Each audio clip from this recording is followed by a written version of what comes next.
अच्छा सुनो, सब्सक्राइब करते वक्त ना घंटी बजा देना ताकि जब मैं ऑनलाइन आऊं तो तुम्हारे फोन की भी घंटी बजे। नमस्कार दोस्तों, मेरा नाम अनामिका है। मैं दिल्ली की रहने वाली हूँ।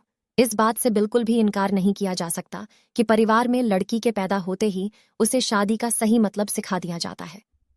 मुझे भी बचपन से यही सिखाया गया था कि शादी एक पवित्र बंधन है जिसे हर कीमत पर संजो कर रखना चाहिए। शायद ऐसा इसलिए भी क्योंकि मेरे माता पिता और भाई बहनों की मैरिड लाइफ बहुत ज्यादा खुशहाल थी। यही एक वजह भी है कि मैं इस तथ्य पर विश्वास करने लगी थी कि जिससे भी मेरी शादी होगी उसके साथ मैं कदम से कदम मिलाकर चलूंगी। लेकिन मेरे साथ ऐसा नहीं हुआ।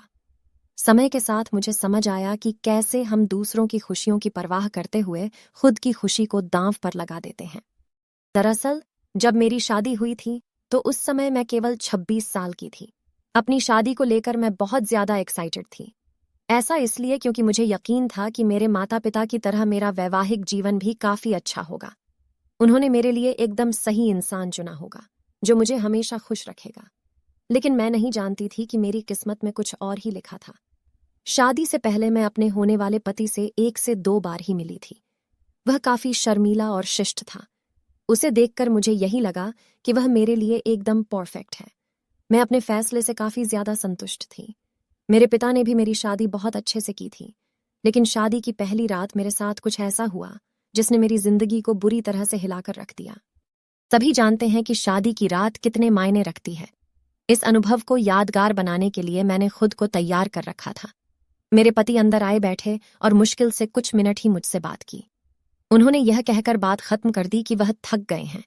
मैंने भी यही सोचा कि शादी की रस्मों के कारण थकान हो गई होगी, इसलिए मैंने भी इस बात पर ज्यादा रिएक्ट नहीं किया। मेरी शादी को 1 सप्ताह बीत चुका था और मेरे पति ने मुझे अब तक छुआ तक नहीं था।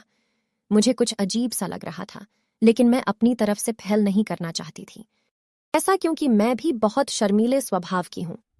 वैसे तो वह बहुत सभ्य व्यक्ति था, लेकिन एक चीज जो मुझे बार बार परेशान कर रही थी वो यह कि उसे मेरे साथ फिजिकल होने में कोई दिलचस्पी क्यों नहीं थी। यही नहीं, जैसे जैसे समय बीतता गया उनके साथ रहकर मुझे ऐसा लगने लगा था वह मेरे पति बनने के बजाय दोस्त बना रहना ज्यादा पसंद करते हैं। महीने बीतते गए वैसे ही मुझे हर रोज एक नई चीज का अनुभव होने लगा। लेकिन अब भी हमारे बीच न्यू कपल वाली फीलिंग नहीं थी। ऐसा लग रहा था कि शादी करना और इसे बनाए रखना उनकी मजबूरी बन गई थी। मैंने कभी उनसे शिकायत नहीं की। ऐसा इसलिए क्योंकि वह बेहद नेक दिल और दयालु इंसान था। मुझे उनके साथ किसी तरह की कोई दिक्कत नहीं थी, लेकिन इसके बाद भी मुझे लगता था कि मेरी शादी में कुछ कमी थी। हमारी शादी को 1 साल बीत गया और हमारे बीच छोटी सी बात को लेकर झगड़ा हो गया, जो वास्तव में गंभीर लड़ाई में बदल गया। मेरे मन में गुस्सा था तो मैंने कह दिया कि मैं एक पति के लिए तरस रही हूं जो मुझे कभी नहीं मिला। जैसे ही मैंने ये शब्द बोले, मेरे पति एकदम से चुप हो गए और बिस्तर के किनारे पर जाकर बैठ गए। मैंने जब उन्हें रोता हुआ देखा तो मैं चुप हो गई। मैं दंग रह गई। ऐसा इसलिए क्योंकि मैंने आज तक उन्हें मेरे सामने कभी इतना कमजोर होते नहीं देखा था। मैंने उन्हें परेशान देख दिलासा दिया। तभी उन्होंने मुझसे माफी मांगी और कहा कि उनका इरादा मुझे चोट पहुंचाने का बिल्कुल भी नहीं था, लेकिन उन्हें महिलाएं पसंद नहीं हैं। मैं कांपते हुए अपनी जगह पर खड़ी हो गई। उन्होंने कबूल किया कि वह समलैंगिक है। मैं कुछ समझ नहीं पा रही थी। मैंने फिर पूछा कि आप समलैंगिक हैं, तो उसने मेरी तरफ देखा और कुछ नहीं कहा। मैं यही सोच रही थी कि मेरी शादी बस एक दिखावा थी। मैं बिस्तर पर चुपचाप लेट गई और हकीकत से भागने के लिए सोने की कोशिश करने लगी। लेकिन मैं अच्छे से जानती थी कि यह सपना नहीं है। मेरे पति पुरुषों को पसंद करते हैं। मुझे यह बात हर हालत में स्वीकारनी थी, लेकिन इस दौरान मेरी अपनी खुशी का क्या। मैंने अपनी खुशी की परवाह न किए बगैर उनके साथ जीवन भर शादी का ढोंग रचाने का फैसला किया। हालांकि मुझे धोखा देने के लिए उन्होंने मुझसे माफी मांगी। उन्होंने कहा वह सब कुछ मुझे बताना चाहते थे, लेकिन उन्हें लगा कि वैवाहिक जीवन में व्यस्त होने के बाद शायद वह बदल जाएंगे। लेकिन ऐसा नहीं हुआ। हमने फैसला किया कि अब ऐसा नहीं चल सकता।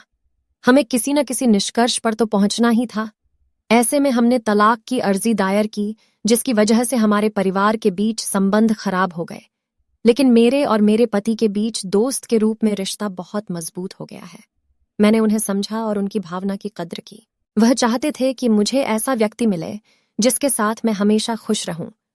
हमारा यह कदम उन बंधनों से मुक्त करने के लिए जरूरी था जो हमें दुखी और अधूरा शादी में जोड़े रखना चाहते थे। लेकिन मुझे खुशी है कि हमने समाज की परवाह नहीं की, बल्कि अपनी खुशी के बारे में सोचा। सच कहूं तो आज मैं बेहद खुश हूं।